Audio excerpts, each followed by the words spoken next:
General equation of second degree, video number 4, 2 dimensional geometry की बातें हो रही हैं। इस वीडियो में हम लोग nature of general equation of second degree जानेंगे। ये नेचर लिखा हुआ है, general equation of second degree always represents A conic. General equation of second degree हमने लिख दिया। पहला काम ये करेंगे कि इसमें से हम x इंटू वाई वाला टर्म हटाएंगे। इसके लिए क्या किया जाता है, ये पिछले वीडियो में हमने आपको सिखाया था। यहां पर अब उसे पूरा करने की जरूरत नहीं है, बस हम यही लिख देंगे। फर्स्टली, प्रथमतः, we make it free from the term of x into y and get an expression of the form a dash x square plus b dash y square plus 2g dash x plus 2f dash y plus c dash equal to 0। ये 2 degree का equation बना रहे, इसके लिए जरूरी है कि a dash b dash में से कोई एक नॉन जीरो हो, कोई एक नॉन जीरो हो, क्योंकि अगर दोनों जीरो हो जाएंगे तो ये दोनों टर्म खत्म हो जाएगा और तब जो शेष बचेगा वो general equation of first degree हो जाएगा। और हमें बातचीत करनी है general equation of second degree पर।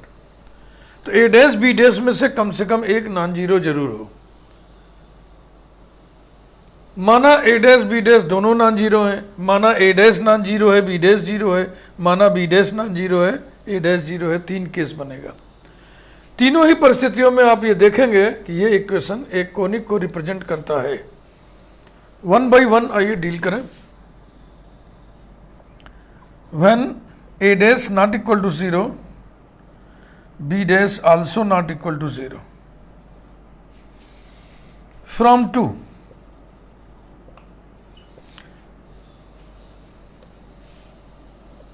a dash x square plus 2g dash x plus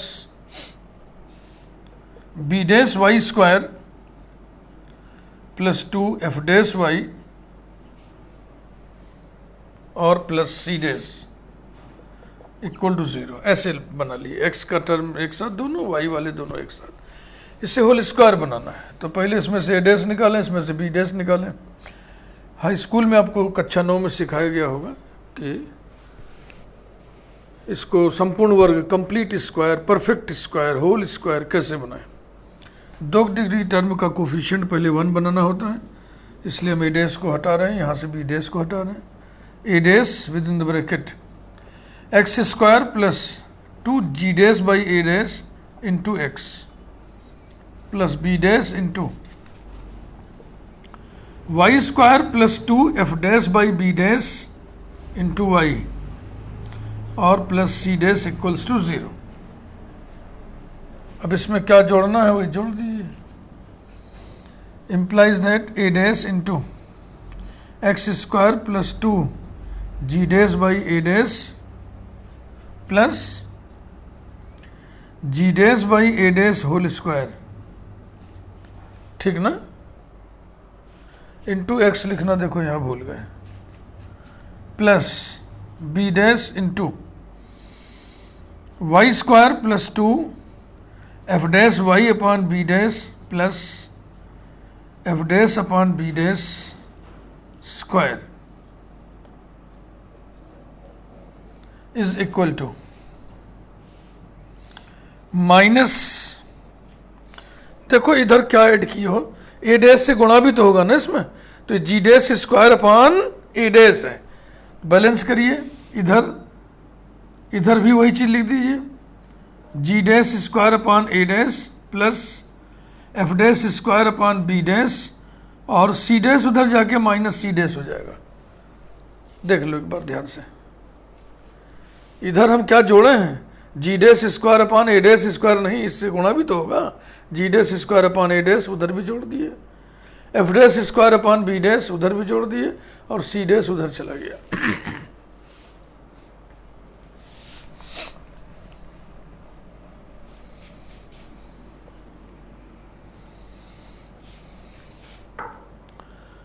equation number 2 को हम कहीं कोने में लिख के प्रिजर्व कर लें। A dash x square plus b dash y square plus 2g dash x plus 2f dash y और plus c dash equal to 0 number 2। ये ऐसे प्रिजर्व कर लिया। implies that a dash into x plus g dash by a dash whole square plus b dash into y plus f dash by b dash whole square equals to g dash square upon a dash plus f dash square upon b dash minus c dash equals to k से constant ही तो है number 3। ठीक, अब इस पर आप विचार करिए।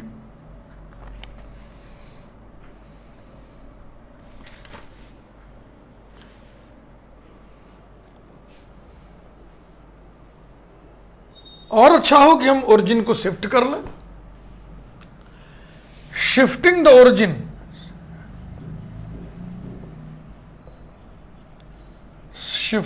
Origin to the point minus g dash by a dash comma minus f dash by b dash by replacing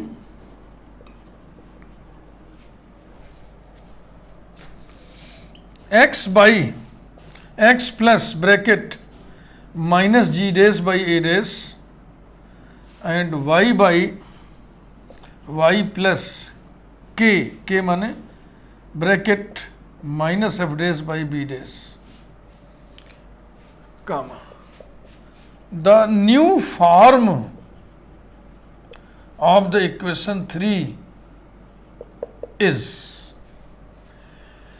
x की जगह इसको रखोगे तो ये कैंसिल हो जाएगा, फिर ये फॉर्म आ जाएगा a dash x square plus b dash y square equals to k number 3।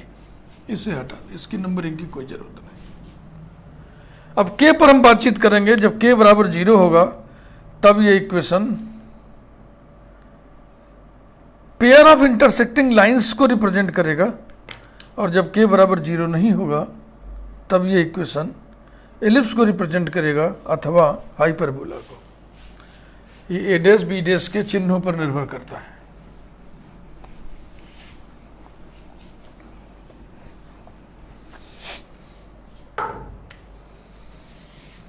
If k dash equal to 0 then equation 3 ही रखा, चलो 3 रखो। Equation 3 represents a pair of intersecting lines,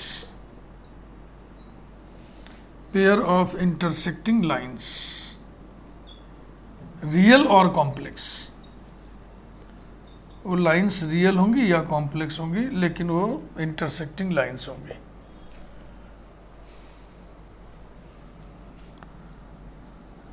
if k dash not equal to 0 then equation 3 represents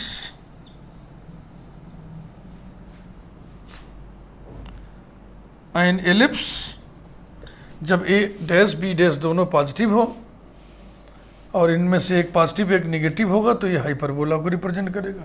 represents an ellipse और अ hyperbola. बस यही लिख के छोड़ दे रहा। According as A dash and B dash are of the same or opposite signs। तो पहला केस हमने आपको बता दिया। पेयर ऑफ इंटरसेक्टिंग लाइंस भी कोनिक सेक्शन होता है, बताया था ना आपको कि उसके एपेक्स पर एक प्लेन घुसेड़ दीजिए तो इस तरीके से 2 लाइन आपको मिल जाएगी। ये हो गया ना पेयर ऑफ इंटरसेक्टिंग लाइंस।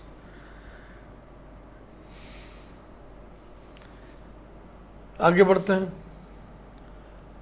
अब चलो ए डैश को नॉन जीरो और बी डैश को 0 मान लें।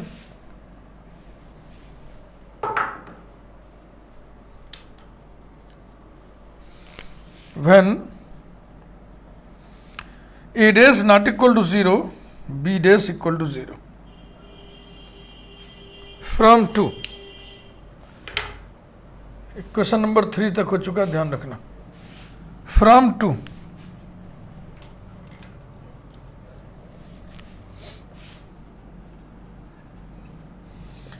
टू में पहले तो हम बी डैश को 0 कर दें, वो है a dash x square plus b dash खत्म, 2g dash x is equal to minus 2f dash y minus c dash.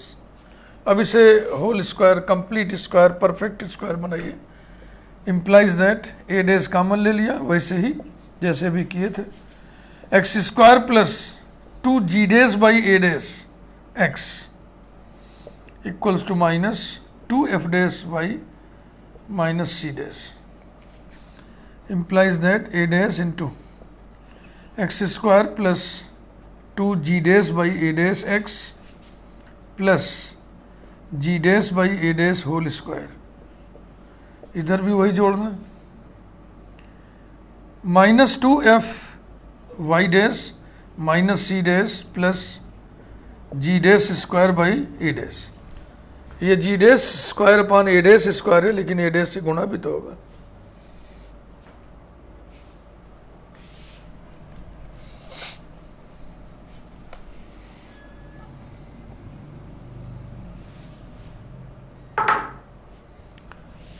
implies that a dash into x plus g dash by a dash whole square equals to minus 2f dash, bracket में क्या बचेगा, minus 2f dash common ले लिया तो ये बचेगा c dash upon 2f dash minus g dash square upon 2a dash f dash. ठीक है ना, चेक कर लीजिए. c dash upon 2f dash, y term कहां चला गया,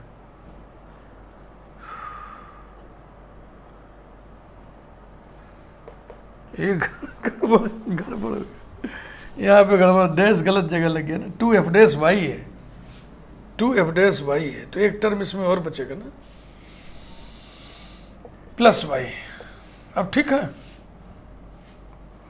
माइनस 2f डैश हटा लिए तो यहाँ से वाई बचेगा, एक टर्म ये बचेगा, एक टर्म ये बचेगा. तो y plus c dash by 2f dash minus g dash square upon 2a dash f dash. Okay, अब a डैश से डिवाइड कर दीजिए, फिर एक तरफ देखो 2 डिग्री और एक तरफ 1 डिग्री के टर्म बचेगा. implies that a डैश से हम डिवाइड कर सकते हैं, a डैश नॉन जीरो है, x plus g dash by a dash whole square equal to minus 2f dash upon a dash within the bracket y plus c dash upon 2f dash minus g dash square upon 2a dash f dash. Number 4,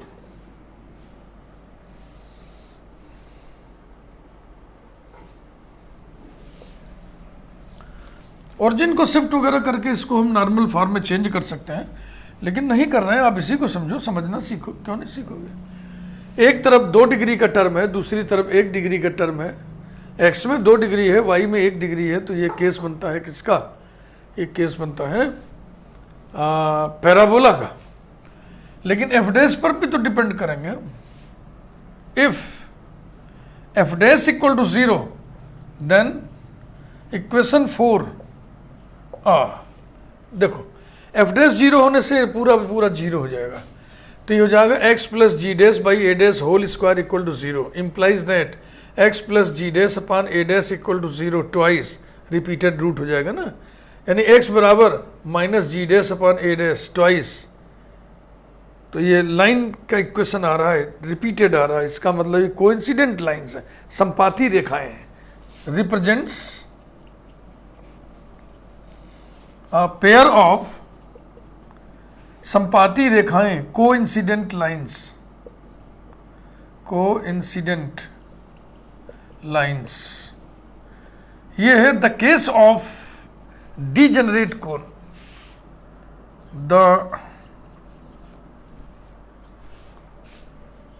the case of degenerate conic, degenerate conic, विकृत, degenerate माना तो विकृत, वो सब अभी आपको हम figure वगैरह बना के बताएंगे। और अगर एफ डैश जीरो नहीं है, if f dash not equal to zero, then the equation 4 represents a parabola, represents a parabola, तो पैराबोला को रिप्रेजेंट करेगा। और ये जो केस है डीजेनरेट कोनिक, यानी ये भी कोनिक ही होगा। अगर इधर जीरो हो गया तो पेयर ऑफ कोइंसिडेंट लाइंस ये भी कोनिक ही है, कोन को ही काटने से मिलता है। मैं आपको फिगर बना के दिखाऊंगा। डीजेनरेट कोनिक के 3 केसेस होते हैं, एक पॉइंट, एक पेयर ऑफ कोइंसिडेंट लाइंस और एक pair of intersecting lines. Degenerate conic का केस होता है। ओके, हो गया। अब when a dash equal to 0, b dash not equal to 0, the case is similar.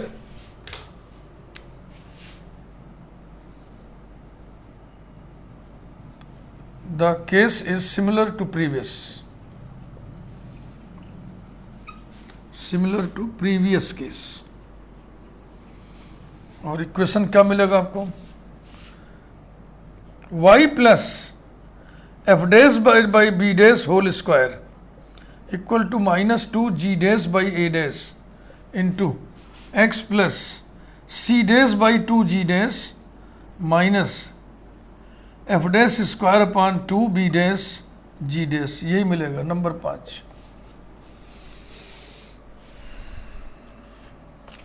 जब ए डैश जीरो और बी डैश नॉन जीरो लेंगे तो यही इक्वेशन मिलेगा। मैंने लिख रखा है, मैं इसको मिला लेता हूँ। यहाँ पे देखो चूक हो गई, ए डैश को चेंज बी डैश, क्योंकि ए डैश तो जीरो है ना, वो नीचे कहाँ से आएगा। X plus c dash by 2 g dash minus, बिल्कुल ठीक है। और ऐसे ही 2 केसेस में आप लिख लीजिए। If g dash equal to 0, then equation 5 represents a pair of coincident lines.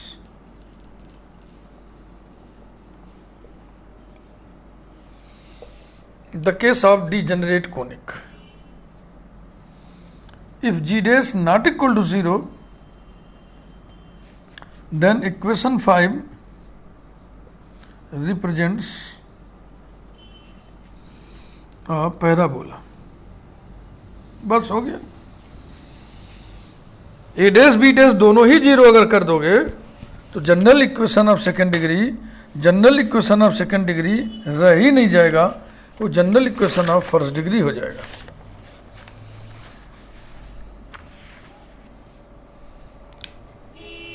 सुविधा के लिए, आपकी सुविधा के लिए कभी आप पढ़ेंगे इसको तो मेरी आवाज़ ये तो रिकॉर्डेड है ही है कि ए डैश भी जीरो बी डैश भी जीरो ले लेंगे तो इक्वेशन सेकेंड डिग्री का रह ही नहीं जाएगा, इसलिए हमें वो केस कंसीडर ही नहीं करना है। अब डीजेनरेट कोनिक आपको हम अलग से बताते हैं। डीजेनरेट कोनिक, विकृत, विकृत सांकव।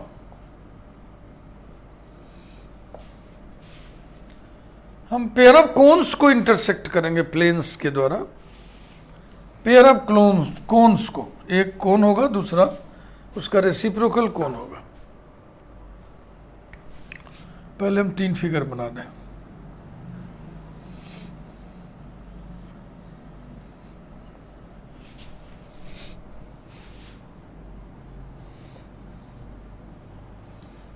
ये कौन है उसके ऊपर रेसिप्रोकल कौन है?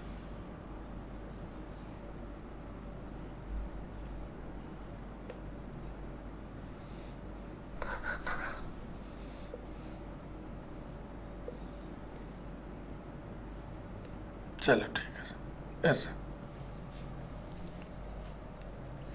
अब आप सोचिए कि एक प्लेन हम ले लें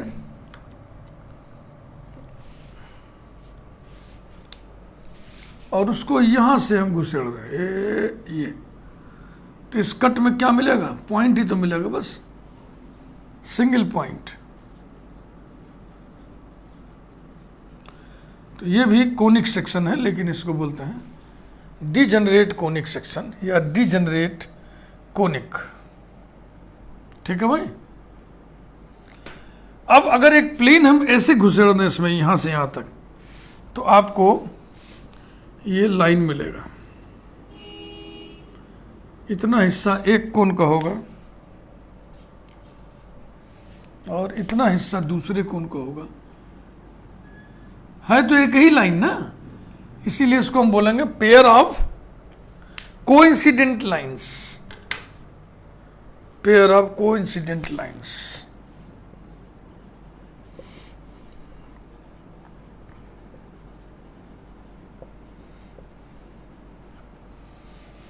और इसमें एक प्लेन हम ऐसे घुसेड़ दें इसमें और एक प्लेन हम ऐसे घुसेड़ दें, तो हमको जो कॉमन पोर्शन मिलेगा वो दो इंटरसेक्टिंग लाइंस मिलेगा। Pair of intersecting lines.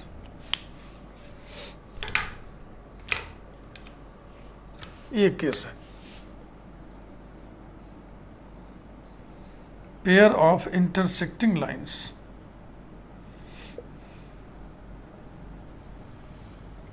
These are three cases of degenerate conics. तो अब हम आगे जब बढ़ेंगे, थ्योरी डेवलप करेंगे अपनी इस चैप्टर की, इस प्लेलिस्ट की, तो उसमें आपको डीजेनरेट कोनिक से मुलाकात नहीं होगी। ये चूंकि बेसिक बातें हैं इसलिए ये आपके सामने उभर के आया है और इसके बारे में हमने आपको बता दिया। क्लियर हुआ ना? समझ में बात आ गई? फिर वीडियो को आप लाइक करिए। ये वीडियो बस यहीं तक। और ये है वीडियो नंबर 4, यानी प्लेलिस्ट की शुरुआत में ही आप हैं। 4 वीडियो देखने के बाद यदि आपको लगता है कि 5वां वीडियो भी हम वाईबी सिंह की देखेंगे, तो आप चैनल को सब्सक्राइब जरूर कर दीजिए। अगर नहीं देखना है तो कोई बात नहीं। Thank you very much.